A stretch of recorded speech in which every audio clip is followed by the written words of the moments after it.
이렇게 아무것도 아닌 저를 이렇게 또 별것도 아닌 여러분들이 환영해 주셔서 대단히 감사하게 생각합니다. 이렇게 인사하면 기분 나쁜 분이 계실지 모르지만 우리가 죄와 허물로 죽었던 아무것도 아닌 존재가 아니었습니까? 아멘. 그런데 하나님이 이런 우리를 하나님의 자녀가 되는 놀라운 권세를 갖게 하셨습니다. 아멘. 우리 한번 옆 사람을 째려보시면서 이렇게 인사해 보실까요? 아무것도 아니셨는데 대단해지셨군요. 시작.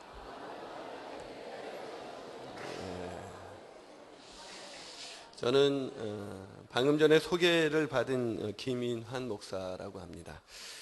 아마 제 소개가 길었다는 것은 그만큼 별 볼 일 없는 사람이다 이렇게 생각하면 됩니다. 근데 하나님의 은혜로 이제 이동원 목사님이라는 큰 거목을 만나서 그 밑에서 약 13년간 사역을 배우면서 이제 수석 부목사로 일하다가 이제 개척을 한 지가 이제 3년 됐어요. 그래서 올해 2월 27일이 개척 3주년 예배입니다. 그래서 약 한 10명 좀 넘는 분들, 또 한 20명 정도, 10명 정도 되는 개척 멤버가 있었고요. 한 20명 정도 되는 분들이 한 1, 2년 좀 도와주겠다라고 이렇게 와서 지금 광교지만 사실 광교가 지어지지 않아서 광교가 어딘지 궁금하신 분들이 있을 텐데 수원 70%, 용인, 수지 한 30% 섞여서 만든 신도시인데 거기 들어가지 못하고 바로 그 옆에 흥덕지구라고 있습니다. 그 흥덕지구에 우리가 3년 전에 그렇게 개척을 했습니다. 그래서 지금은 한 1000명 정도 이렇게 모이고 있고요. 그래서 1000명 모이지만 또 더 우리 교회가 건강한 것은 저희가 특히 아이들이 많이 모이는 교회. 그래서 한 어른들이 한 650명, 또 아이들이 한 350명 이렇게 모여서 그렇게 건강하고 재미있는 교회 하고 있습니다. 그러다 보니까 이번 1월 13일이에요. CTS에서 저희 교회 광교지구촌교회 간증이 너무나 많다. 그래서 간증이 많은 교회로 소문이 났는데 교회 간증을 좀 하자. 그래서 저희가 아마 1월 13일 날 이제 녹화를 하면 아마 조만간 여러분이 CTS에서도 저희 교회 이야기를 좀 들으실 수 있으실 겁니다. 근데 제가 사실 이런 강의를 종종 다닙니다. 얼마 전에도 이종윤 목사님이죠. 서울교회 지금 후임이 이제 박노철 목사님이 후임이시지만 거기서도 이런 세미나를 주관해서 거기 가서 이렇게 세미나 강사로 섬기게 됐는데 이런 데 섬길 때마다 제가 괜히 부담스러운 게 있어요. 왜냐하면 저를 처음 만나는 분들이 저를 볼 때마다 당황하는 두 가지 사실이 있기 때문입니다. 첫 번째 사실은 보시다시피 제가 굉장히 어려 보인다는 거예요. 제가 굉장히 어려 보이죠. 좀 심하게 말씀하시는데 제가 이게 너무 어려 보여요. 이게 저의 스트레스예요. 그래서 저희 간절한 기도 제목은 하나님 제발 나이가 들어 보이게 도와주시옵소서입니다. 왜냐면 제가 이제 나이가 50이거든요. 근데 너무 어려 보여가지고 이게 저희 스트레스예요. 그래가지고 늘 기도하기를 하나님 제발 나이가 들어 보이게 도와주시옵소서 이렇게 기도하는데 응답이 오지 않는 거예요. 그래서 실망하고 있는데 제 제자가 목사님 그렇게 기도하면 응답이 오지 않지요 그러는 거예요. 그래서 내가 그럼 어떻게 기도해야 되는데 그랬더니 아니 목사님이 그것도 모르세요. 그러길래 좀 가르쳐 줘봐 그랬더니 구체적으로 기도하세요 그러더라고요. 그래서 아니 어떻게 그랬더니 머리가 벗겨지게 도와주시옵소서 이러는 거예요. 요즘 제가 세게 기도했더니 요즘 증세가 이제 조금씩 나타나고 있습니다. 더 하여튼 기도를 더 많이 해야 되는데 여러분들도 생각나면 저를 위해서 기도해 주시기를 부탁을 드리겠습니다. 또 저를 처음 만나는 분들이 당황하는 두 번째 사실은 보시다시피 제가 얼짱이라는 것입니다. 교회 목사님도 좀 이상한 분들만 오셨나 봐요. 제가 얼짱이라는 거에 동의하지 않은 인간들은 사악한 인간들입니다. 이걸 제가 성경적으로 검증을 해드리면 이 중에 신실한 분들은 믿어지지 않으시겠지만 제가 청소년 시절에 외모 컴플렉스가 있었어요. 믿어지지가 않죠. 믿어지세요? 근데 제가 중학교 3학년 때 예수님을 만났습니다.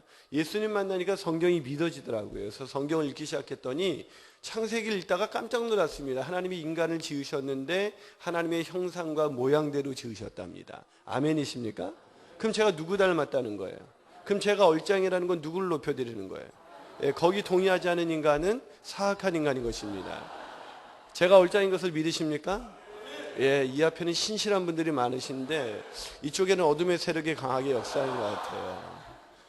자, 사실 오후 굉장히 피곤하고 입신의 영이 함께 할 수 있는 시간인데 우리 한번 옆에 있는 목사님을 한번 째려보시면서 이렇게 인사해 볼까요? 자, 옆에 있는 분을 보시면서 이렇게 인사합니다. 이래봬도 목사님은 하나님의 걸작품입니다. 시작.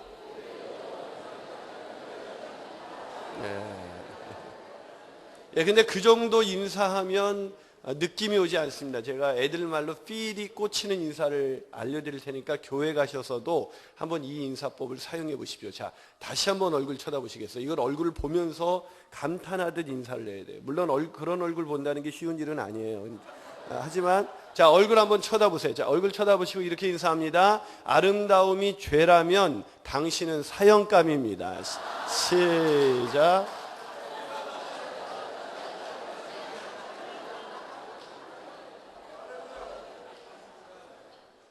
저는 벌써 죽었어야 할 인생이었습니다. 예, 오늘 강의하기 전에 제가 하나님의 말씀 한 구절 같이 읽었으면 좋겠습니다. 우리 하나님의 말씀 마태복음 9장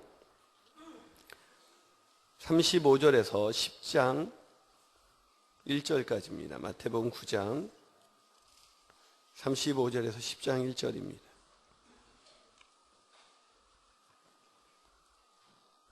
제가 진 성경으로는 신약 14페이지입니다. 저도 올해 성경을 더 큰 글자 성경으로 바꿨습니다. 노안이 와가지고요.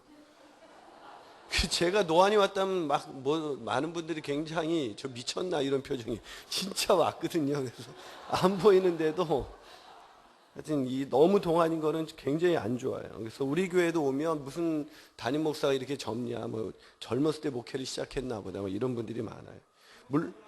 그러세요? 알겠습니다. 그러십니까? 알겠습니다. 알겠습니다. 또 감사하시라 그러니까 또 하나님의 음성으로 듣고 감사하겠습니다. 자, 9장 35절에서 10장 1절 우리 한번 같이 읽어보겠습니다. 시작. 예수께서 모든 도시와 마을에 두루 다니사 그들의 회당에서 가르치시며 천국 복음을 전파하시며 모든 병과 모든 약한 것을 고치시니라. 무리를 보시고 불쌍히 여기시니 이는 그들이 목자 없는 양과 같이 고생하며 기진함이라. 이에 제자들에게 이르시되 추수할 것은 많되 일꾼이 적으니 그러므로 추수하는 주인에게 청하여 추수할 일꾼들을 보내주소서 하라 하시니라. 예수께서 그의 12 제자를 부르사 더러운 귀신을 쫓아내며 모든 병과 모든 약한 것을 고치는 권능을 주시니라. 아멘. 이 말씀은 제 목회에 있어서 가장 중요한 목회 방향이 되는 구절 가운데 한 구절입니다. 저는 실제적으로 제가 동안인 이유가 왜일까 이렇게 생각해 봤더니 우리 부모님이 물려주신 것도 있겠지만 저는 아이들 사역을 지난 27년간 해왔습니다. 그래서 제가 고등학교를 졸업하고 그때부터 이제 아이들 사역을 이제 하기 시작했는데 주일학교 교사를 시작으로 아이들 사역을 시작했고 그 사역을 하다가 주일학교 전도사가 됐고 주일학교 전도사 일을 하다가 이제 교육 목사가 돼서 지구촌교회에서 미취학 어린이 청소년 전체를 코디네이팅하는 주일학교 이제 목사가 돼서 그렇게 일을 했습니다. 그래서 그때 지구촌교회가 청소년들이 약 한 150명 모일 때 한 5년이 지나니까 한 1,700명으로 늘어났고요. 그래서 어린이 미취학 청소년을 맡겨주셔서 우리 교육부서가 한 6,500명 정도 이렇게 성장하게 됐습니다. 그러면서 그때부터 이제 주일학교 사역자들을 위해서 이제 어떻게 하면 다음 세대, 요즘 고민 중에 하나가 다음 세대 아니겠습니까? 다음 세대의 아이들이 없어서 너무나 힘들어하는 그런 시대다 보니까 하나님이 이제 저를 사용해 주셔서 이제 여러 곳에 가서 이제 다음 세대에 어떻게 하면 부응할 수 있을까라는 이야기를 한참을 그렇게 하나님이 이제 사용해 주셔서 그런 자리에 있을 수가 있었습니다. 그런데 그렇게 하다가 제가 이제 3년 전에 교회를 그렇게 개척을 하고 교회 개척을 하고 나니까 정말 이게 막막하더라고요. 교회를 개척하려고 그러니까 아무도 개척을 하라는 거에 대해서 동의하시는 분이 없더라고요. 웬만하면 하지 말아라 이런 얘기를 많이 하고 1,000개 개척되면 6개 산다 그러더라 이런 얘기, 아주 은혜로운 얘기만 많이 해주시더라고요. 오히려 개척하면 하나님이 도와주실 것이다, 믿음으로 해라 이런 사람보다는 너는 아직 개척의 현실을 잘 모른다. 뭐 이런 얘기들 참 많이 하시더라고요. 그래서 개척을 했는데 저희도 이제 마의 100명이라는 얘기를 들었습니다. 100명 넘는 것이 마의 100명이다. 그래서 50명 넘어가는 게 쉽지가 않고 100명 넘어가면 진짜 그 교회 성공한 것이다. 뭐 이제 이런 얘기를 들어가면서 이제 교회 개척을 시작할 때 그래도 저는 감사하게도 맨 땅에 헤딩하는 건 아니었고 그 개척 멤버가 한 10명 정도가 이렇게 개척을 도울 수 있는 그런 평신도 분들이 있었습니다. 지구촌교에서 나올 때 이동 목사님도 이렇게 분립해서 개척하는 걸 원하시는 않으셨기 때문에 제가 지구촌교회 13년 동안 있으면서 수석부 목사로 있었기 때문에 지구촌교회 제 제자들만 해도 너무 많아서 그 아이들이 따라 나오는 것을 목사님도 원치 않았고 저도 원하지 않았기 때문에 아무도 올 수 없다, 내 제자는. 그래서 지구촌교회에서는 아무도 올 수 없습니다 그랬더니 10분이 따라가시길래 안 됩니다 그랬더니 그 10분은 지구촌교회가 워낙 대형교회다 보니까 지구촌교회를 다니는데 등록하지 않고 다니는, 엄밀하게 말하면 지구촌교회 교인이 아닌 그 사람들이 이제 김인환 목사가 지구촌교회에 있을 때 보니까 굉장히 뭐 이제 저를 통해서 몇 번 이제 어머님 기도회, 제가 한국에서 어머님 기도회를 처음 시작했던 사람이고요.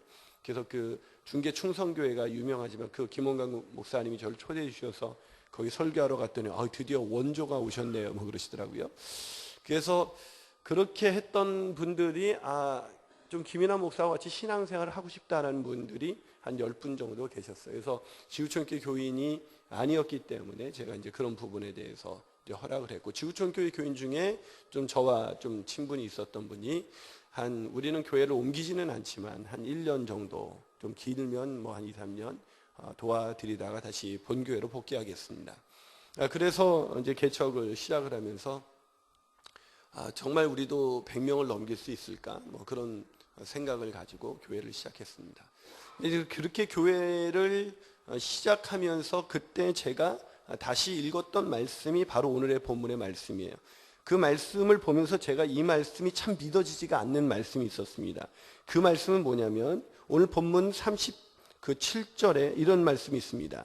이에 제자들에게 이르시되 추수할 것은 많되 일꾼이 적으니. 추수할 것이 어떻다고요? 많다는 겁니다. 추수할 것이 많되 일꾼이 적으니. 우리가 지금 느끼고 있는 목회의 현장은 추수할 것이 없다라고 느끼는 현장입니다. 아무리 전도해도 추수가 되지 않습니다. 그래서 우리가 느끼는 현장의 그런 상황은 추수할 것이 없되 일꾼이 돌아다녀도 소용없으니 뭐 이렇게 쓰여져 있어야 되는데 성경은 분명히 추수할 것은 많되 일꾼이 적다라고 기록하고 있는 것입니다. 제가 이 말씀을 읽으면서 믿음이 가지 않았습니다. 목사지만 제가 참 믿음이 없는 목사예요. 그래서 하나님, 내가 개척할 때 이 말씀을 믿게 해 주십시오. 이 말씀이 나에게 믿어지게 해 주십시오. 제가 그렇게 기도했습니다. 왜냐하면 이 말씀은 오늘날 다음 세대 아이들을 저는 가르치면서 이렇게 보면 제가 사실은 그 1월에 이런 스케줄을 내서 입상까지 내려오기가 사실 외람된 말씀이지만 쉽지가 않았습니다. 왜냐하면 청소년이나 이 젊은이들을 위해서 강사가 별로 없기 때문에 이 그 선교 청소년이나 젊은이 선교 단체에서는 제 스케줄을 잡기 위해서 1년 전에 스케줄을 요청합니다. 그래서 아까도 어떤 후배가 제 스케줄을 한번 보더니 제 스케줄이 딱 비어있는 날짜가 1월 달에 딱 하루밖에 없습니다.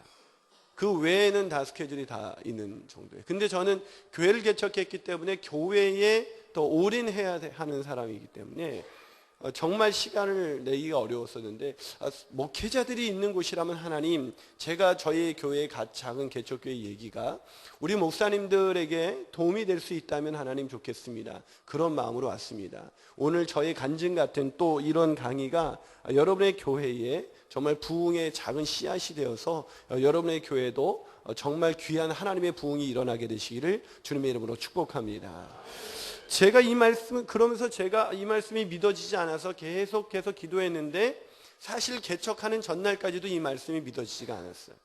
근데 개척하면서 제가 어떤 생각을 했냐면 전국에 있는 교회를 다 돌아다니면서 지구촌교회에 있다 보니까 이 전국에 있는 교회, 특히 이제 미자립 교회를 섬기기 위해서 대형 교회들이 그런 일들을 하지 않습니까? 주로. 그래서 미자립 교회를 섬기기 위해서, 돕기 위해서 가보면 정말 신실한 목회자들이 너무 많으셨습니다.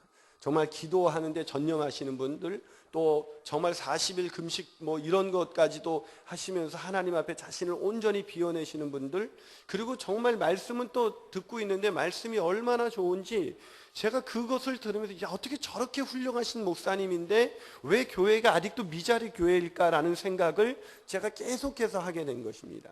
그런데 그런 생각을 하면서 그런 교회를 한두 교회가 그러면 그 지역이 어떤 특수 상황이 그렇겠다라고 생각을 했을 텐데, 대부분의 교회가 그런 상황에 있는 것을 보면서 저의 마음 가운데 이 말씀이 더 믿어지지가 않았습니다. 하나님, 이 땅 가운데 정말 개척하신 목사님들 가운데 얼마나 신실한 일꾼들이 많은데 왜 추수할 것이 많다고 오늘 본문에는 분명하게 기록되어 있는데, 이것이 시공간을 넘어선 하나님의 말씀이라면 왜 이것이 오늘 우리 이 땅 가운데 이루어지지 않습니까? 라는 그런 질문이 저에게 있었습니다. 그런데 제가 그런 질문 가운데 있다가 이 교회를 개척하면서 제가 가졌던, 하나님이 주셨던 또 하나의 마음은 다음 세대였습니다. 저는 지난 개척하기 전까지 23년간 아이들을 가르쳤던, 아이들과 함께 했었던 목사였기 때문에 제 목회의 방향은 아이들을 세우는 것이다. 그래서 저는 다음 세대 아이들을 위한 예배 공간을 만들기로 결정을 했는데, 그러기 위해서 딱 가는데 다행히도 지구촌께서 너무나 감사하게도 4억이라는 돈을 빌려준다는 거예요. 그래가지고 얼마나 감사합니까? 그리고 4억이라는 엄청난 돈이 딱 있으니까 이런 목사가 4억이라는 돈을 만져봤겠어요? 하긴 저도 만져보진 못했어요. 바로 통장으로 그냥 이체가 돼가지고 만져보지, 그때 한번 만져볼 수 있었는데 그때 못 만져본 거예요. 근데 4억이라는 돈이 있으니까 이제 딱 가가지고 애들 예배 공간을 만들어야지. 그래야 애들이, 불신자들이 올 거야. 그래가지고 딱 가가지고 건물 한 층을 빌리기 위해서 한 층 빌리는데 얼마입니까? 딱 그랬더니 이분이 10억이라는 거예요. 그래서 제가 잘못 들은 줄 알고, 아니 제가 지금 빌리려고 하는 겁니다. 분양받으려는 게 아니라. 네, 빌리는 게 10억입니다. 그럼 분양은 얼마인데 했더니 14억이래요. 그래가지고 제가 이제 코가 납작해져가지고 제가 4억밖에 없는데 좀 깎아주시면 안 될까요? 그랬더니 9억에 하재요. 뭐 9억이나 10억이나. 그래가지고 제가, 그건 할 수 있는 게 아니잖아요. 그래서 제가, 저희는 4억밖에 없다니까요. 그럼 월세로 전환하시는 방법이 있거나 아니면 조그맣게 한 칸만 빌리세요. 근데 저는 한 칸만 빌려서는 요즘에 흐르고 있는, 아마 그 최윤식 박사님 통해서도 강의를 들으셨지만, 제가 요즘 느끼고 있는 시대의 흐름 가운데 가장 큰 흐름은 뭐냐면 세속화거든요. 이 세속화된 교인들은, 절대로 이 시대의 교인들은 예전처럼, 옛날 어떤 어른들이 이런 얘기 많이 하시죠. 우리 땐 천막 치고 했어. 그때는 천막 쳐도 영혼들이 가난했기 때문에 천막 치고도 교회가 되던 시대라고 저는 감히 말씀드립니다. 하지만 지금은 천막 치면 이단 소리 듣습니다. 가정에서 예배드려도 이단 소리 듣습니다. 그래서 제가 하나님이 아이들이 오기 위해서 이 세속화의 흐름 속에서 적어도 또 이 요즘 애기 엄마들이 애를 얼마나 위합니까? 애들을 그냥 애들이라면 그냥 사족을 못 써서 어렸을 때도 우유를 먹어도 그냥 애들을 오직 어떤 대학 보내려고 합니까? 스카이 대학 아시죠? S대, K대, Y대, 성남대, 경원대, 용인대. 스카이 대학이에요. 잘 생각해 보시면. 그래서 어렸을 때부터도 우유를 먹여도 그냥 우유를 먹이지 않아요. 그냥 딱 태어나면 일단 얘가 천재가 아닐까 해서 아인슈타인만 먹입니다. 아인슈타인. 근데 얘가 초등학교 들어갈 때쯤 되면 이제 천재가 아니라는 걸 알게 되고 이제 우유를 바꾸죠. 그냥 서울대쯤 들어갔으면 좋겠다 그래서 서울 우유로 바꿔요. 근데 얘가 중학교 들어갈 때쯤 되면 서울대도 힘들다는 걸 알게 되죠. 그리고 바꾸는 우유가 그냥 연세대쯤 들어갔으면 좋겠다 연세우유. 근데 얘가 고등학교 들어갈 때쯤 되면 연세대도 힘들다는 걸 알게 되죠. 그러면서 그냥 깨닫게 된 우유가 그냥 건국대학 정도 들어갔으면 좋겠다 해서 건국 우유를 먹이는 거예요. 근데 고3이 되면 이제 현실을 완전히 알아버려요. 그래서 이제 다른 거 다 포기하고 마지막으로 우유를 바꾸는데 그저 매일매일 건강해라. 그래가지고 매일 우유로 먹는다는 거예요. 근데 요즘은 우유를 바꿨대요. 고3 때 우유가. 무슨 우유인데 했더니 그냥 저지방 우유를 먹인다 그러더라고요. 그러니까 요즘 엄마들의 우리가 전도해야 되는 대상자들의 생각은 오직 철저한 세속화입니다. 편의주의에 완전히 길들여져 있어요. 그래서 교회도 편안하지 않으면 안 가요. 이게 개척교회의 어려움이에요. 옛날에는 다 같이 어렵게 사니까 천막에 있어도 거기 하나님의 임재가 있으면 사람들이 찾았어요. 근데 지금 세대가 얼마나 악하냐면 편안하지 않으면 안 갑니다. 그래서 저는 고민했어요. 한 칸만 빌릴까? 아니면 애들을 위한 예배 공간을 최소한 만들어 놔야 적어도 전도했을 때 도망가지 않을 텐데. 제가 한번 인천의 주한장로교회 옆에서 선교하시다가 들어오셔서 개척한 지 15년 만에 300명이 넘어서 한 막 400명 이 정도 모이는 목사님 그 교회에 제가 세미나를 인도하러 갔다가 그 선교사님이 저한테 목사님, 제가 너무 놀랐어요.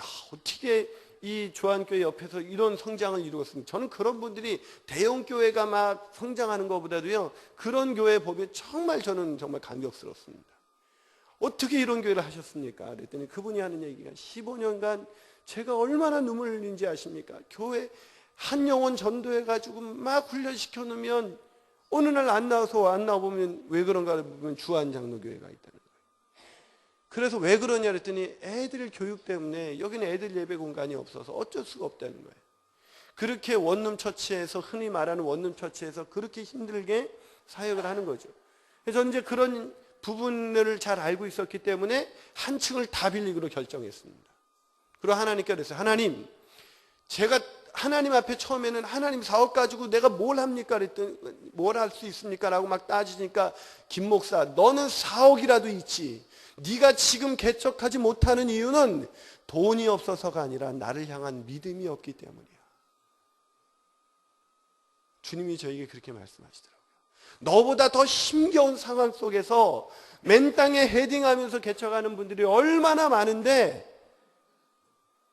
너는 지금 4억을 의지하다가 계산이 안 나오니까 날 원망하는구나. 하나님이 저에게 그렇게 말씀하시더라고요. 그래서 제가 그날 새벽에 잠도 안 와가지고 그 10억이라는 말에 잠 안 오고 기도하다가 하나님께 그 음성을 듣고 제가 너무 막 회개가 돼서 그날 새벽에 막 울면서 기도하면서 하나님, 내가 믿음으로 하겠습니다. 그러고 가서 그냥 계약을 해버렸어요. 하나님 역사하시든지 2년 내에 망하든지. 왜냐하면 그 빌려준 돈, 그 보증금이 2년 내에 다 그냥 만약에 월세를 못 내게 되면, 왜냐면 월세가 얼마 하냐 그러니까 월 550만 원이래요. 관리비는요 그랬더니 300만 원이래요. 그러니까 요 이 땅 하자마자 30명도 안 되는 그 교인이 850만 원의 관리비를 내야 되는 거예요. 월세를. 근데 그냥 했어요.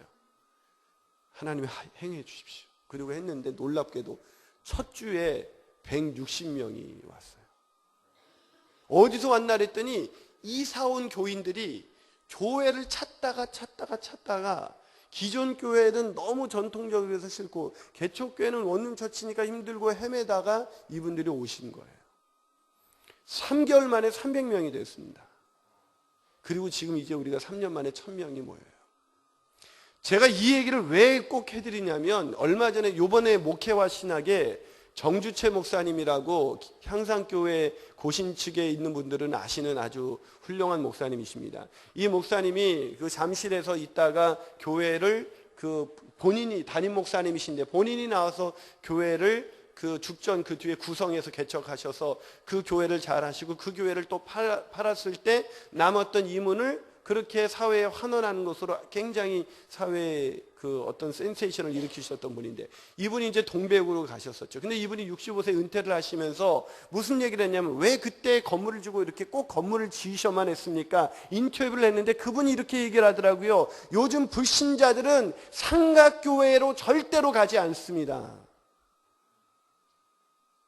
삼각교회에서 교회는 되지 않습니다. 저는요 개인적으로 개척해 보면서 그 말을 정말 공감합니다. 제 친구 중에 홍민기 목사라고 있습니다. 사실 친구는 아니에요. 그 친구가 저보다 한참 후배거든요. 근데 홍민기 목사로 지금 호산나 교회 그 후임으로 가서 지금 잘 목회하고 있는 친구. 우리가 코스타 해외 유학생들을 위한 코스타에서 만났는데 저는 처음에 그분이 저희 형님인 줄 알았어요. 워낙 이 포스가 장난이 아니잖아요, 얼굴이. 그런데 저보다 4살인가 어리더라고요. 근데 이 친구가 1.5세라서 그냥 친구하자 그래서 그냥 그 포스에 눌려서 어떨결에 친구를 했는데, 이 친구가 한 번은 합신 신학대학원 애들한테 청소년 신대원생들에게 그 강의를 하다가, 목사님 신대원생들에게 강의 한 번만 해주세요. 그래서 우리 교회로 애들을 다 데리고 왔어요. 전사님들을 데려와서 제가 강의를 했어요. 그러면서 우리 교회의 부흥의 전략을 딱 얘기했더니, 딱 끝나자마자 이 홍민기 목사가 올라와서 뭐라 그랬냐면, 야 니네들 절대 김인환 목사님 얘기 듣고 개척하지 마라. 안 된다. 절대 안 돼. 상가에서는 안 된다. 내가 해봤잖아. 그분도 상가에서 해봤는데 상가교회에서의 현실이 얼마나 어려운지를 느낀 거예요. 그게 왜 힘드냐면 70년대 80년대는 상가에서 가능해요. 90년대 초까지도 가능할 수 있어요. 근데 2000년대 들어서면서 이제 2만 벌 세대를 넘어선 사람들의 오직 가치는 편의주의예요. 편의주의. 내가 헌신하지 아니하고 편안하게 예수 믿을 수 있는 곳, 그래서 대형교회로서의 쏠림 현상, 부흥이 아닌 쏠림 현상이 일어나는 거예요. 처음에 우리 교회에서 왔던 사람들도 이사 와서 왔던 사람들이 쏠림으로 온 것이죠. 그 지역에 그래도 어떻든 애들을 위한 예배 공간이 있다라는 것 때문에 온 거예요. 그래서 제가 하나님 그랬어요. 하나님, 우리 교회가 세워진 것은 영혼 구원하여 제자 삼아서 교회를 또다시 개척하는 교회가 되고 싶어서, 그런 교회 만들고 싶어서 시작했는데, 이렇게 되면 어떻게 합니까? 그래서 제가 바로 그냥 전도 폭발이라는 걸 시작했어요. 그래서 전도 훈련 받지 않으면 다 가라. 주변에 좋은 교회 있으니까 그 교회로 가고 우리는 전도 훈련하는 교회가 될 것이다. 그러고 했는데요, 지금 우리 교회에 전도 폭발 훈련 받은 사람이 100명이에요. 요번에도 CTS에서 저희가 내가 매일 기쁘게 해서 광교지구촌교회 간증편에 나가는데, 그 중에 한 사람은 절기신자였고 토요일마다 거의 술과 알코올에 완전히 찌들어 살았던 그분이 예수를 믿고 전폭을 통해서 예수를 믿고 거듭나서 지금은 전도폭발 반장을 하고 있습니다. 우리 교회는 카톨릭 신자가 와가지고 지금 목자를 하고 있고요, 우리 교회가 삼각교회에서 숫자적으로 3년 만에 그렇게 1000명이 됐다. 이것이 우리 교회 자랑이 아니에요. 제가 그 3년간의 그 과정을 거치면서 하나님이 저에게 이렇게 말씀하시는 것 같았습니다. 김 목사, 너 그러므로 추수할 것은 많되 일꾼이 적으니 이 말씀 너 믿을 수 없다 그랬지. 이래도 네가 못 믿겠느냐. 사랑하는 여러분, 여러분이 이 개척을 시작하고 교회를 시작했을 때 가장 중요한 것은 하나님이 우리에게 믿음이 있느냐를 보신다는 것입니다. 그 오늘 이 말씀을 읽을 때 우리가 하나님을 향한 믿음이 있죠. 부모님들도 하나님을 향한 믿음은 다 있다가도 자식을 향한 어떤 그런 부분에 있어서는 믿음으로 자식을 키우지 못합니다. 다 그냥 학원 다니면서 막 주일도 빠지게 하면서 어떻게 하든 막 그렇게 보내려고 난리치지 않습니까? 많은 목회자들도 우리의 믿음이 흔들릴 때가 언제입니까? 이 세속화의 거대한 흐름 속에서 정말로 개척을 해보니까 믿음이 없더라고요. 내가 믿음이 얼마나 흔들렸는지. 하나님 안 되겠습니다, 막 이것 때문에 막 흔들려가지고 막 힘들 때 하나님께서 저에게 그 믿음 없는 저희 연약함을 보시고 정말 축복을 해주셔서 오늘 여기까지 온 것이지 제가 뭔가를 한 게 아니에요. 그렇기 때문에 목회를 할 때 제가 한번 깨달은 게 그겁니다. 교회가 부흥을 경험하려면 목사의 믿음이 중요하다. 목사가 정말로 말씀에 있는 그 말씀이 추수할 것은 많되 일꾼이 적으니, 그러면 추수할 것은 많으니까 하나님 내가 먼저 일꾼이 되게 해주십시오. 그래서 제가 우리 그 사람들 데리고 매주 우리 집에서 소그룹으로 모여가지고 그 모인 사람들을 데리고 계속해서 전도 훈련을 시키고 그들을 계속 제자 훈련을 시키면서 하기 시작을 했는데, 이분들이 막 늘어나면서 우리 교회는 놀라운 게 몇 가지 있어요. 그 중에 하나가 뭐냐면 이 큐티를 하는 사람이 90%가 큐티를 합니다. 우리 교인의 90%가 매일 성경을 가지고 어른 할 것 없이 다 큐티를 해요. 우리 교회에서 예수를 이제는 점점 막 그렇게 했더니 처음에는 그렇게 3개월 딱 되니까요, 러시가 딱 끝나더라고요. 왜냐하면 흥덕이라는 도시가 한 9,000세대밖에 되지가 않아요. 그러니까 이사 와서 교회를 찾던 그룹들이 딱 끝나는 그 시점에 우리는 계속해서 전도자를 훈련시키고 일꾼을 훈련시키기 시작하니까 그 일꾼들이 전도하러 나가면서 놀라운 일들이 벌어지기 시작했는데, 그 다음부터는 이제 2명, 3명, 1명 이렇게 해서, 제일 놀라운 건 뭐냐면 매주 교인을 누군가가 가서 전도해서 데려온다는 거예요. 그래서 우리 교회가, 저는 참 자랑스러운 거는 우리 교회가 지금은 한 60% 정도는 그렇게 완전히 생짜배기 교인, 그런 사람들에 의해서 이렇게 성장해 가고 있다는 것이죠.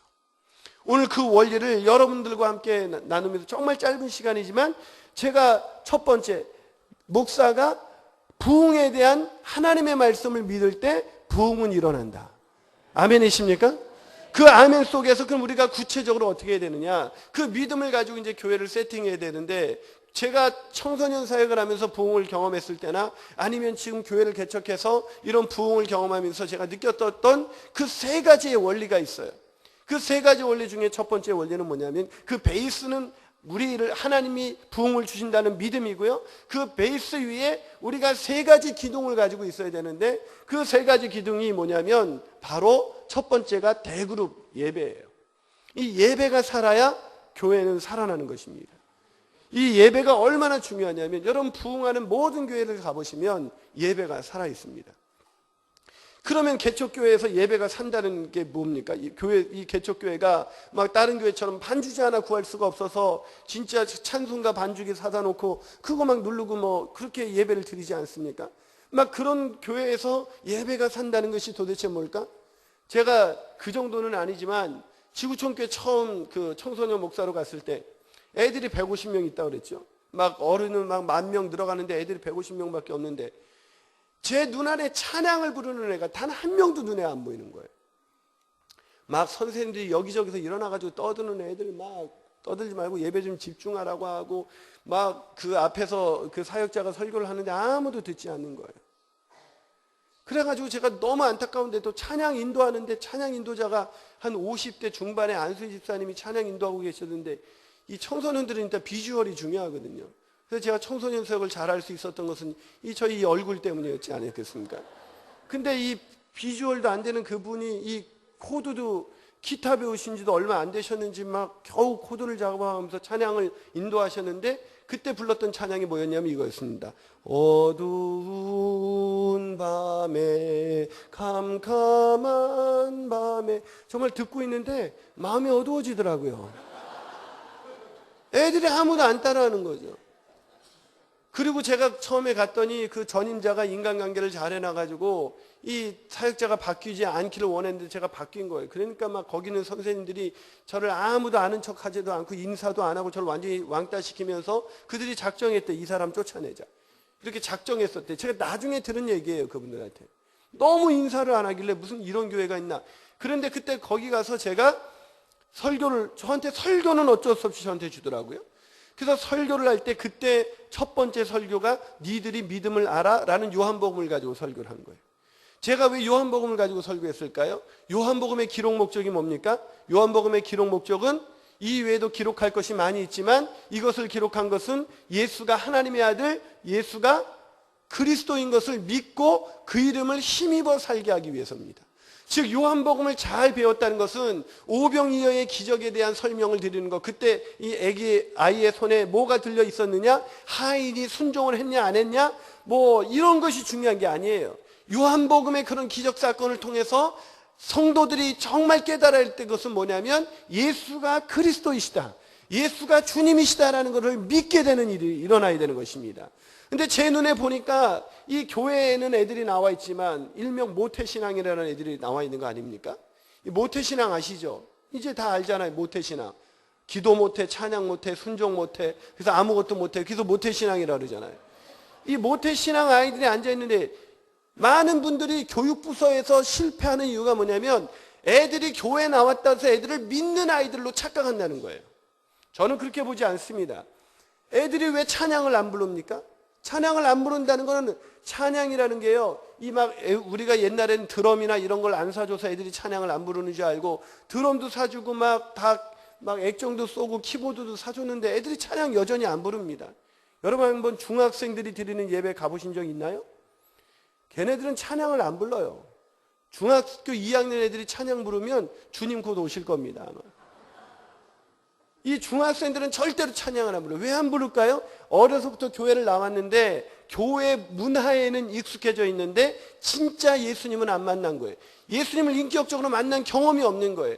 그러니까 애가 찬양이라는 게 이런 걸 사준다고 되는 것이 아니라 하나님의 은혜를 깨달은 자가 부를 수 있는 노래인데, 애들이 하나님의 은혜를 깨닫지 못하니까 이 어려서부터 와서 불렀던 이 찬양을 더 이상 부르지 않는 거예요.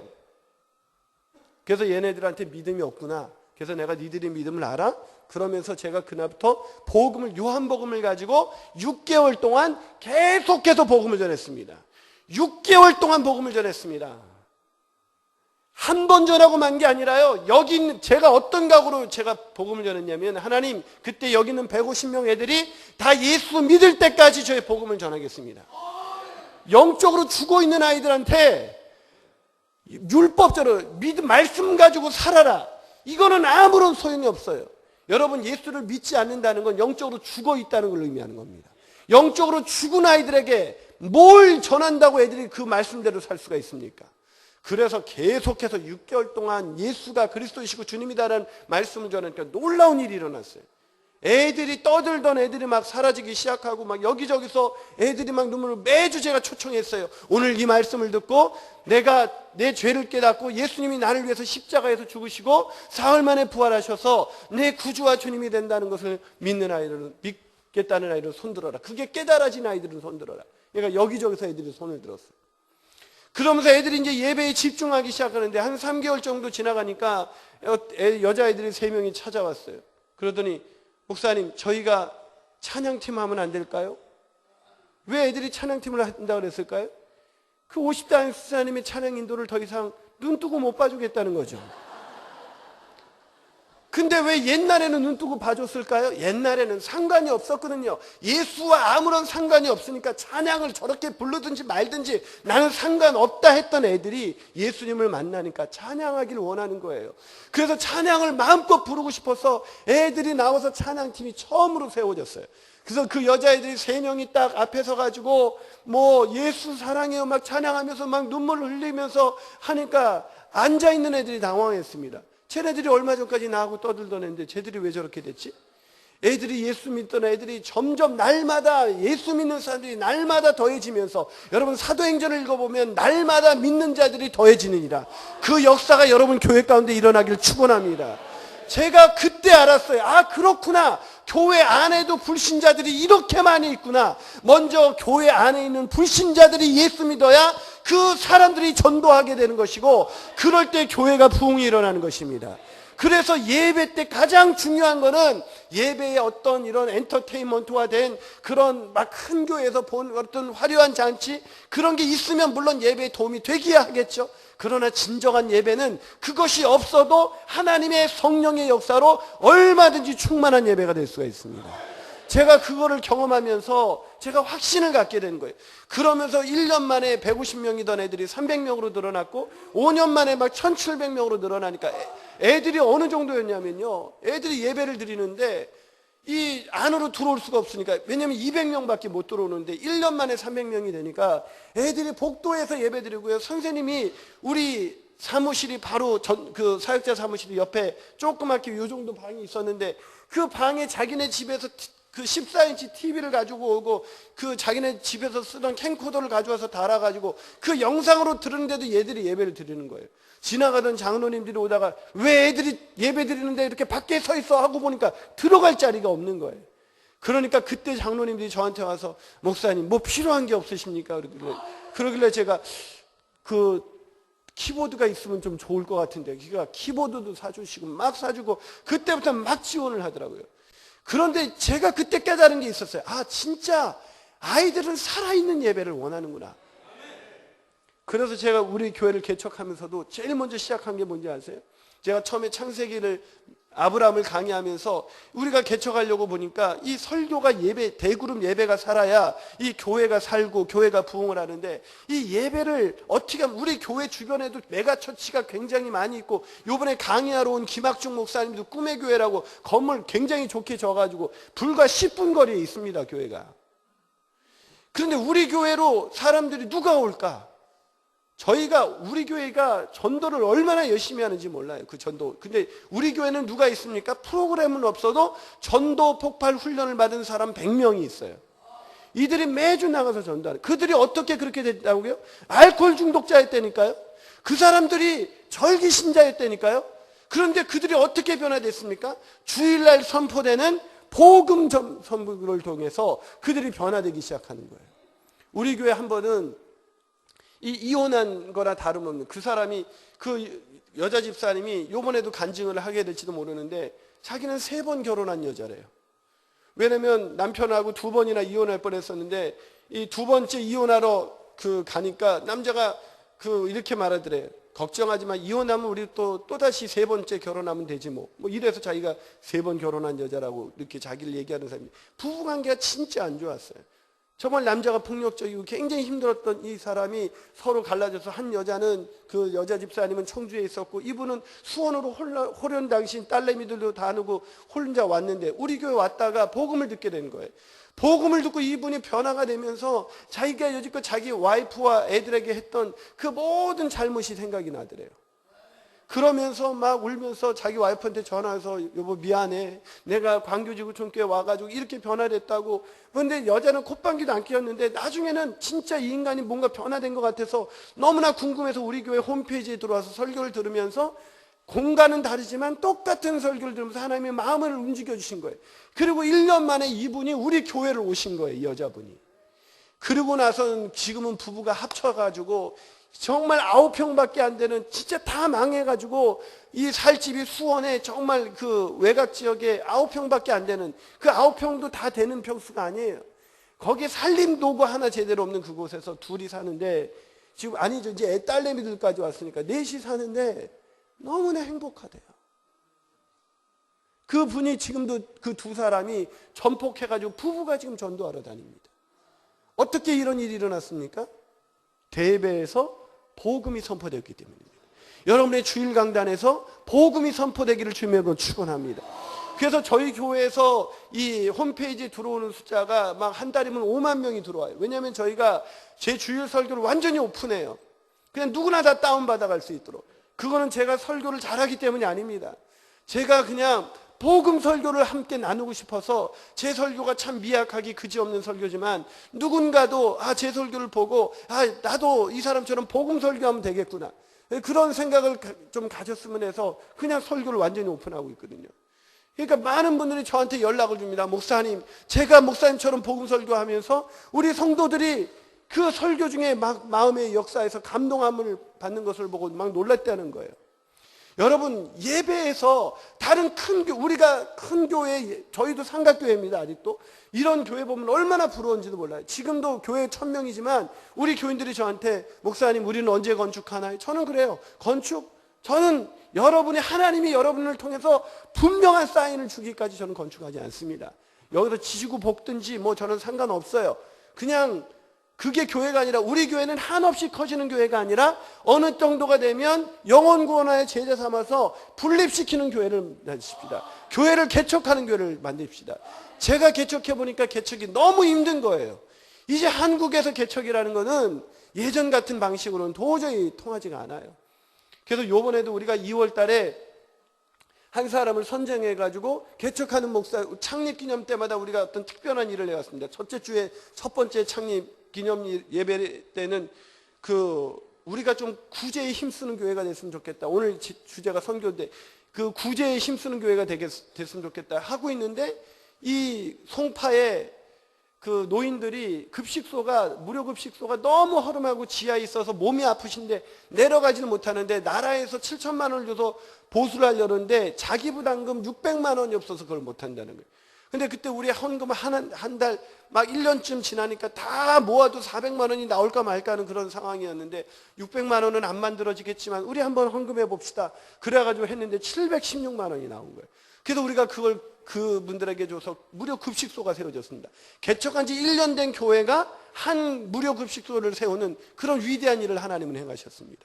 한 번은 2주년 됐을 때는 그 선명의 합창단이, 우리 교회가 막 그런 일들을 막 하니까 선명의 합창단이 우리 교회에 와서 한번 그 공연을 하겠다는 거예요. 공연을 했는데, 그때 우리가 지금 개척교회지만 예배를 4부로 드리고 있어요. 8시 예배, 10시 예배, 12시 예배, 2시 예배. 왜냐하면 공간이 작으니까 그렇게 드릴 수밖에 없는 거예요. 근데 12시 예배 얘네들이 와서 발표를 했는데 그때 한 230명이 앉아 있었는데 그 중에 반이 1인당 3만 원씩 헌금하는 아이들 지원을 헌금하겠다 그래서 그 선명히 합창단에서 깜짝 놀랐어요. 어떻게 이렇게 조그만 교회에서 이렇게 예배 인원의 과반수가 헌신한 경우는 정말 보기 드문 경우다. 그 한 번의 경우로 여러분 100명만 3만 원짜리 헌금을 했으면 1년이면 얼마입니까? 3천만 원을 넘게 헌금한 거예요. 그런 놀라운 역사들이 막 일어나기 시작합니다. 그리고 또 우리가 그런 우리 같이 개척했는데 힘들어하는 원룸 처치를 도와주자 해서 우리가 또 20주년 때 그때 선명히 합창단 오기 전에 또 뭘 했냐면 그런 조그만 교회하고 교차 사역을 해가지고 그 교회, 우리 교회 헌금을 그 교회 주일날 나오는 헌금을 별것 아니지만 그걸 다 드리자. 그래서 그렇게 다 드렸고요. 또 한 번은 그 오지 선교를 하시는 제가 그 CBS에서 주여 뭐 나를 보내서서 미션 2013 주여 나를 보내서서 거기에 게스트로 종종 나가거든요. 근데 거기 갔더니 진짜 신실한 목사님들이 너무 많은 거예요. 거기 이태식 목사님이라는 분이 예를 들면 강원도 오지 정선에서 이 모두가 산신을 섬기는 그 마을에 들어가서 예수 믿는 사람 하나도 없는 그 교회에 가가지고 이 양반이 저거를 개척을 했는데 이분이 개척을 하면서 개척을 하면서 그 방법이 뭐냐면 그분들을 무조건 도와주는 거예요. 그래서 이분이 일을 얼마나 고단하게 했는지 이분이 나이가 저하고 비슷해요. 그래서 그분이 아마 100말띠인가 부터 이제 49인가 그러시는데 그분이 이빨이 다 틀리예요. 다 빠져가지고. 왜 이빨이 틀리냐 그러니까 하도 개척하면서 고생을 해가지고 그 이빨이 다 빠져 틀리가 된 거예요. 제가 그분 간증을 들으면서 너무 감동이 돼가지고 그 목사님에게 제가 얼마나 교만한 사람이냐면요. 어떤 분이 그러더라고요. 제가 하도 집회 요청이 많이 들어와서 하도 안 나가니까 김인환 목사가 개척하더니 교만해졌다 뭐 이런 얘기를 하더라고요. 그건 잘못된 얘기예요. 제가 개척하고 나서 교만해진 게 아니라 개척하기 전부터 교만했어요. 근데 사람들이 그걸 잘 모르더라고요. 그래서 제가 웬만한 데 집회 요청하면 저는 거의 가지는 않습니다.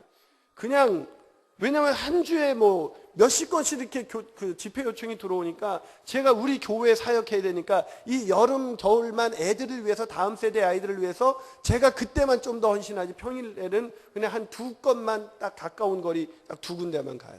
근데 제가 이 이태식 목사님 교회를 그분을 우리 교회에 모시고 싶은 거예요. 그래가지고 그분한테 전화를 해가지고 이태식 목사님 우리 교회 오셔서 설교 좀 해주실 수 있습니까? 했더니 이분이 첫 마디가 목사님 우리가 이제 본격적으로 선교와 구제를 목장별로 이렇게 다 하려고 그러는데 목사님 우리 교회 오셔서 좀 설교 좀 해주실 수 있습니까? 그랬더니 이 목사님 저는 갈 수야 있겠지만 그럼 이 오지에 누가 와서 설교를 합니까? 그러는 거예요. 그래서 제가 그럼 목사님이 허락만 해주시면 제가 목사님만큼 신실하게 그분들에게 왜냐면 정말 신실하거든요. 딱 보면 목사님인 게 느껴질 정도로 진짜 신실한 분이에요. 저는 딱 보면 목사같이 안 생겼잖아요. 전 사람들이 다 연예인같이 생겼다 그러더라고요. 근데 그분은 목사님같이 생긴 분이에요. 그래서 목사님같은 정도는 아니지만 제가 가서 설교할 수 있을까 했더니 그분이 하는 얘기가 목사님 오셔서 설교해 주시면 고맙지만 여기선 제가 봉고 타고 산촌을 다 13가정을 다 돌아다니면서 라이드를 해가지고 와서 예배를 드리는데 그 길을 내비게이션에서도 안 나오고 찾을 수가 없다는 거예요. 그 얘기를 들으니까 제가 난감해가지고 목사님은 너무 모시고 싶은데 왜냐면 우리 교인들에게 이 도시 교인들에게 진짜 한 영혼을 위해서 그 오지에서 고생하시는 그 목사님의 영성을 배우고 싶었어요. 그래서 목사님 전 너무 하고 싶은데 그러면 어떻게 방법이 없을까요? 그랬더니 목사님이 제가 혹시 방법이 있는지 한번 알아보고 전화를 드리겠습니다. 그러더니 할 수 있게 됐다는 거예요. 이 속초에 사시는 그 목사님의 부모님이 먼저 그 교회를 종종 오시는데 라이드를 운전을 해주시기로 하셨다는 거예요. 그래서 그분이 우리 교회에 와서 설교를 하시고 그래서 그날 우리가 그 헌금으로 그 교회를 섬겨드리고 저는 그 교회 가가지고 그냥 가는 것만 해도 저는 은혜죠. 가가지고 13명 딱 있는 그 조그만 예배 공간에 딱 묵도하심으로 예배를 시작하겠습니다 하는데 마음속에 이 벅차오르는 그 감동이 막 올라오는데 우리 와이프가 그날 처음으로 같이 가면서 거기서 찬송가 반주기로 찬양하지 않습니까? 대부분 개척교회가. 근데 풍금이 하나 오르간이라는, 풍금이죠. 오르간이 아니죠. 풍금이 하나 있었는데 그게 한 번도 쳐본 적은 없는 풍금이래요.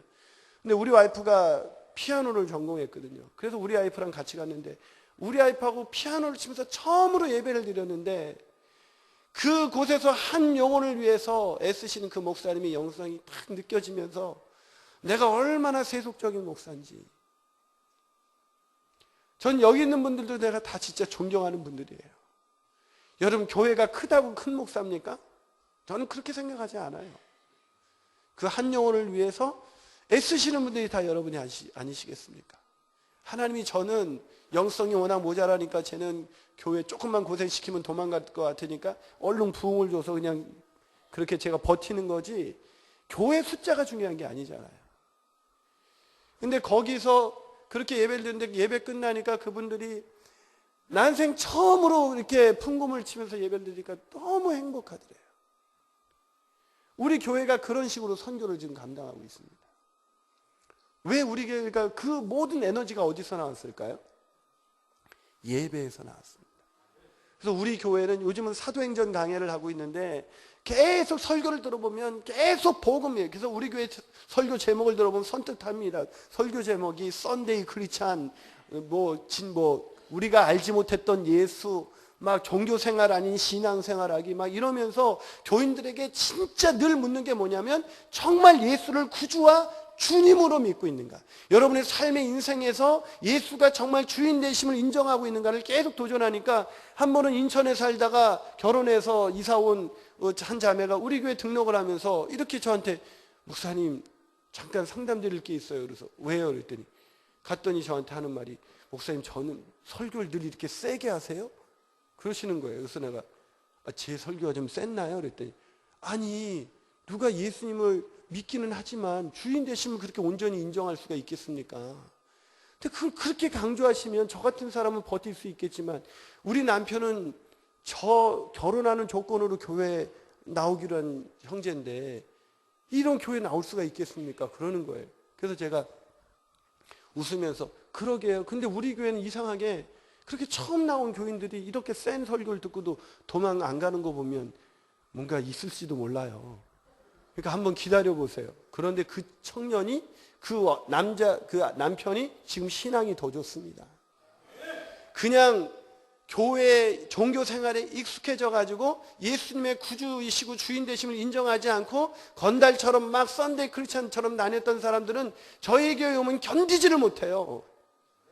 레디컬 읽어보시지 않으셨습니까? 지금 미국 교회나 모든 한국 교회에서 일어나고 있는 진짜 화두가 뭔지 아십니까? 지금 하나님은 리얼 크리스찬을 찾는다는 거예요. 진정한 그리스도인을 찾는다는 거예요.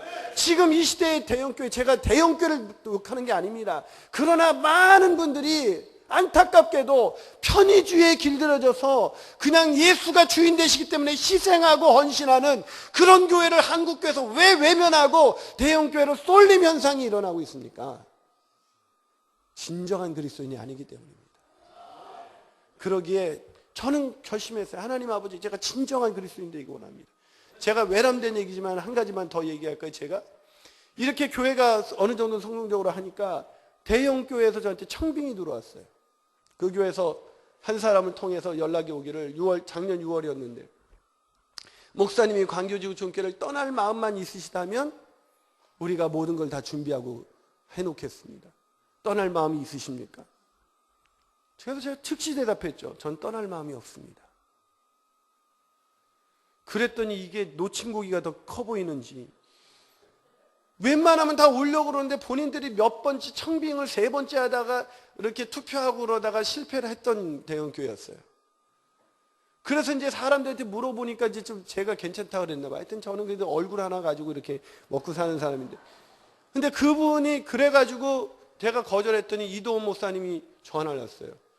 야, 김 목사, 거기서 청빙 위원들이 전화했다며? 예. 근데 거절했다며? 네. 아니, 목사가 기도도 안 하고 거절해? 그러시더라고요. 그 말 듣고 제가 찔렸어요. 저 진짜 기도 안 하고 결정했거든요. 저는 늘 소신이었습니다. 왜 한국 교회는 조그만 교회에서 큰 교회로 가면서 다 하나님의 뜻이라 그러는데 왜 하나님은 조그만 교회에서 큰 교회로만 부르시고 큰 교회에 있다가 작은 교회로 부르시는 목사는 없는가? 저는 솔직히 그분들의 그 말을 좀 하나님의 뜻이라는 말을 함부로 안 해줬으면 좋겠어요. 성경을 보면 하나님의 부르심은 늘 낮은 곳으로 향한 부르심이었습니다. 그런데 그런 부르심이 거의 없으면서 맨날 안 오려고 그러는데 하나님의 뜻이었다면 맨날 이러잖아요. 그래서 제가 하나님께 그런 기도한 적이 있거든요. 하나님, 저한테 청빙 들어오면 내가 멋지게 한번 거절할 수 있는데 하나님은 그 기도까지도 들어주셔가지고 청빙이 들어온 거예요. 그래서 제가 거절을 멋지게 했죠. 근데 저는 기도하지 않았거든요. 목사님의 말씀을 듣는 순간 참 제가 내 소신을 내가 기도보다 더 앞세우고 있었구나. 그래가지고 다시 기도하기로 하겠다니까 그분들이, 청빙위원들이 봉고차 타고 우리 교회를 찾아왔어요. 저를 설득하려고. 그래서 제가 그 자리에서, 오늘 제가 선보는 자리 아닙니다. 착각하지 마십시오. 저는 안 갑니다. 근데 그냥 손님이 오셨으니 제가 그냥 보낼 수 없어서 식사 대접합니다. 그러니까 식사만 하시고 가십시오. 3시간 동안 설득하다 갔어요.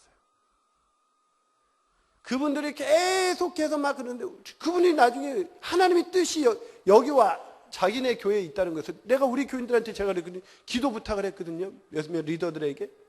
그래서 절대 안 된다는 거예요. 그래서 저는 하나님의 뜻을 알아들었죠. 하나님의 뜻이면 우리 교인도 박수 치면서 나보러 가라 그럴 거다. 왜 하나님이 우리 교인에게는 안 된다고 응답하시고 당신네 교인들에게는 됐다고 얘기해요? 하나님의 뜻이 아니다.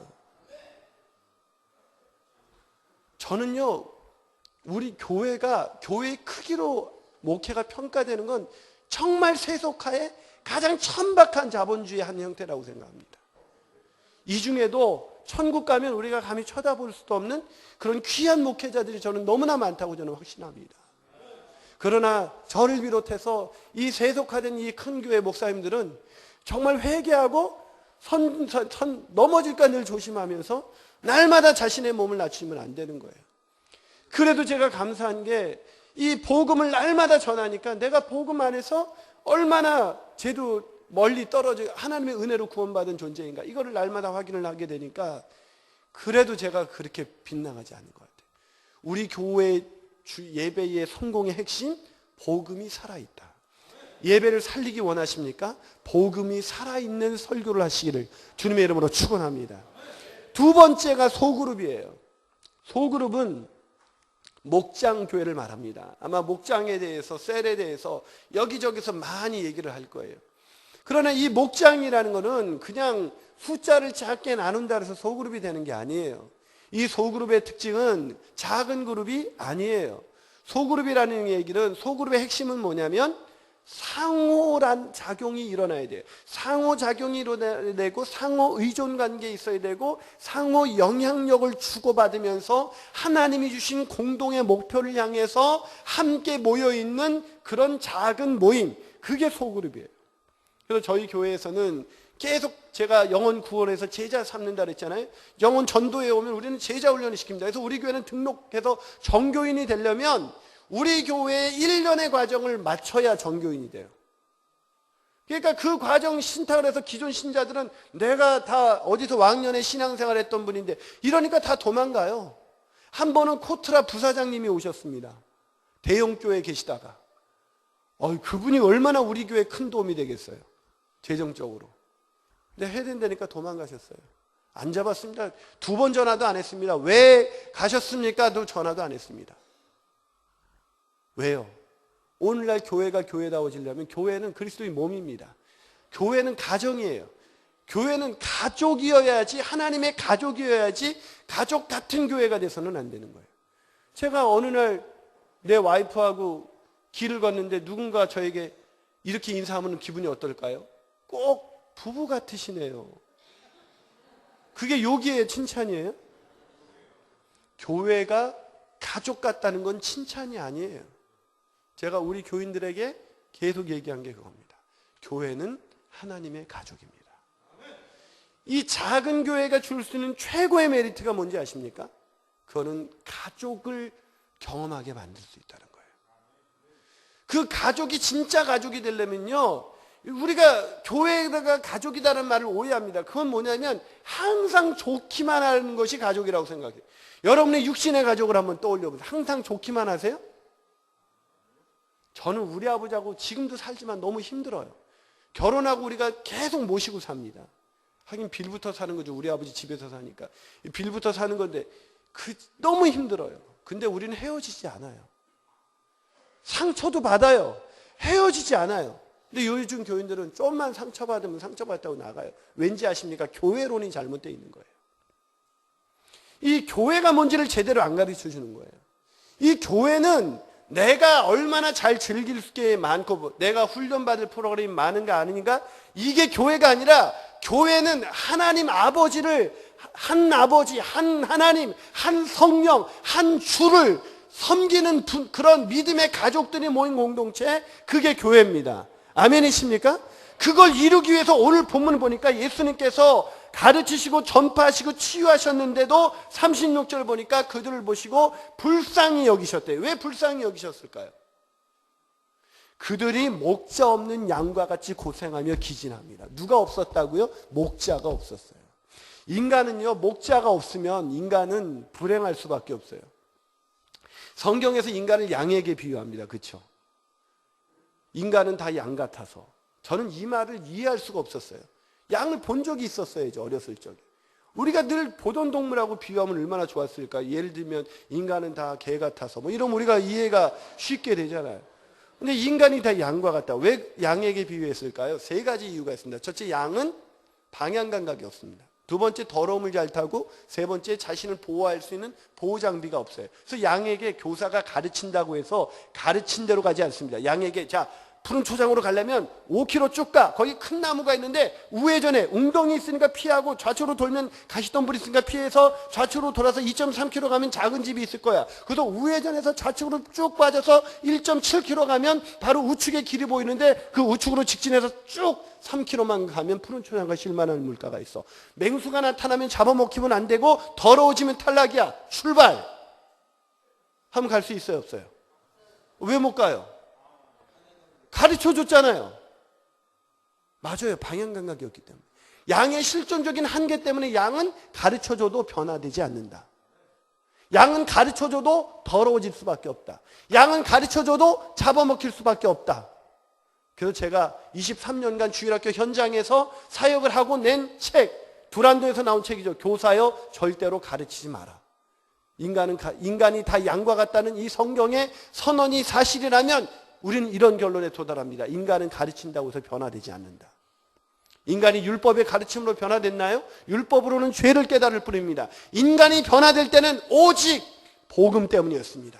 하나님의 사랑 때문이었습니다. 그러게 인간이 제자화된다는 건 성경 공부를 통해서 가능한 것이 아니라 속으로 공동체 안에서 서로 깎이고 사랑하고 상처받으면서 그 상처를 뛰어넘는 하나님의 은혜를 경험하면서 그들이 한 가족이 되어져 갈 때, 함께 지어져 갈 때, 그게 성장이고 그게 성숙이고 그게 제자화인 것입니다. 그게 제자화예요.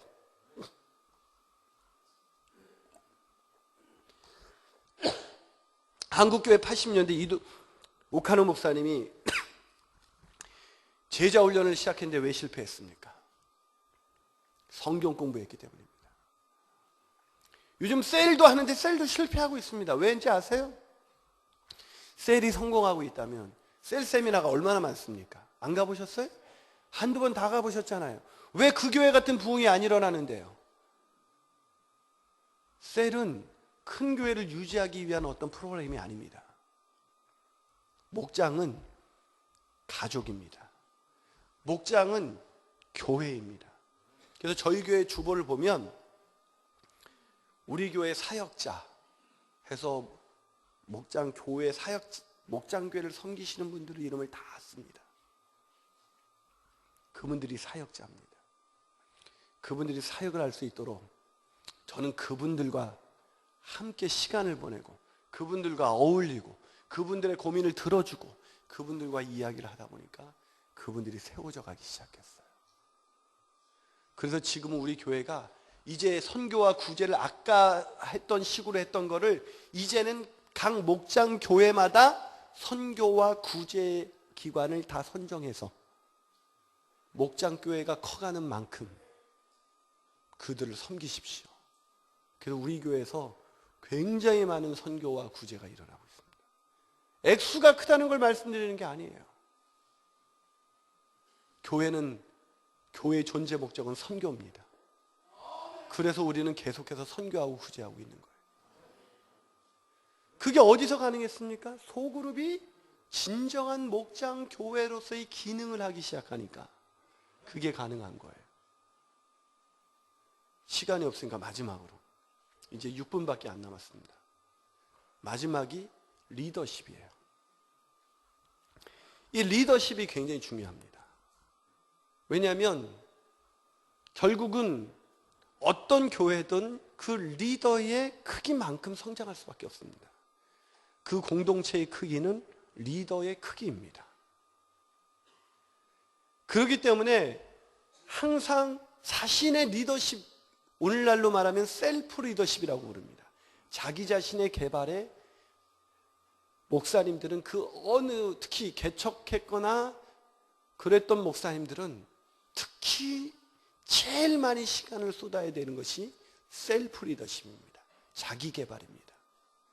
하나님 앞에서 자기를 철저히 훈련시켜야 돼요. 제 후배 목사 하나가 부산에서 개척을 했습니다.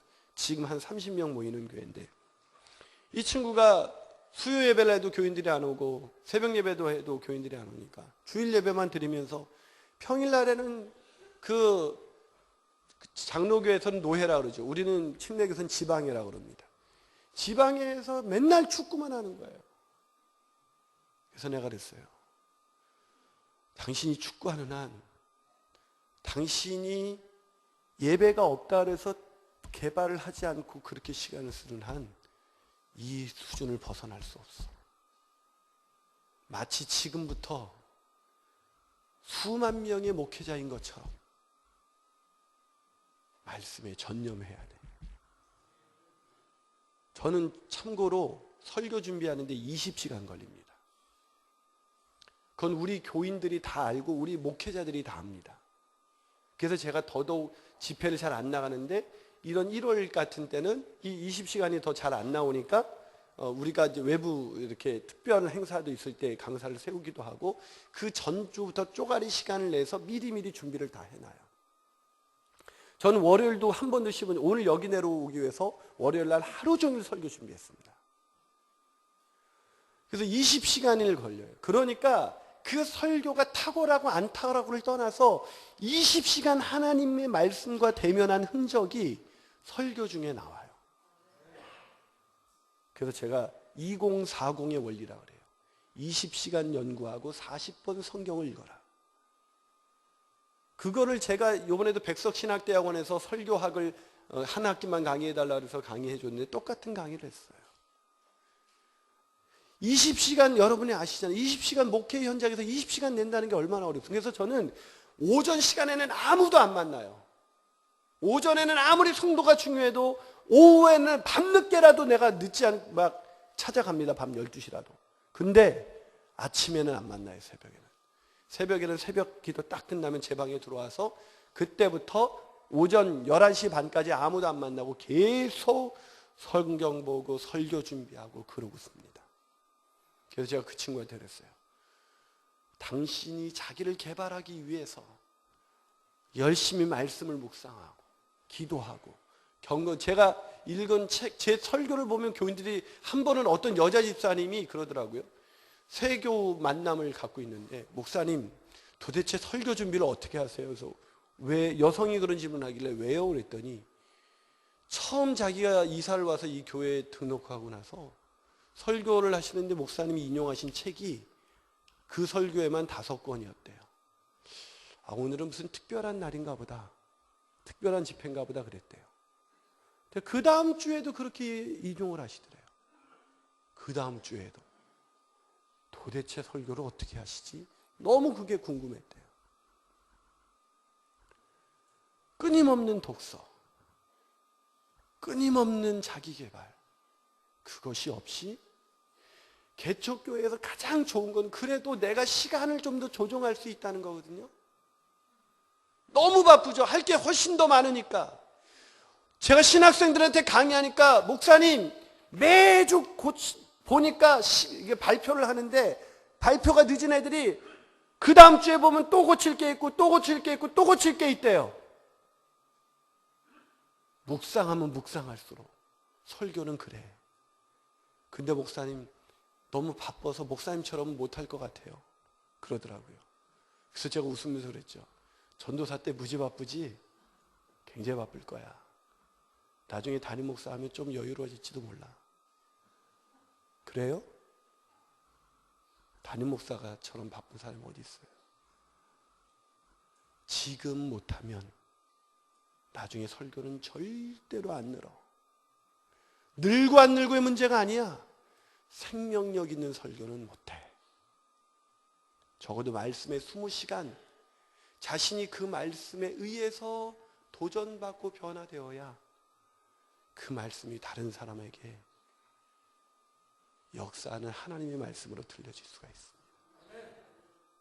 자신을 개발하는 리더십, 그것을 통해서 짧은 시간 말씀드렸지만 좀 존경하는 목사님들 앞에서 제가 건방 떨었던 것이 있다면 용서해 주시고 여러분의 교회와 하시는 사역이 날마다 하나님의 은혜가 풍성하기를 주님의 이름으로 축복합니다. 네, 감사합니다.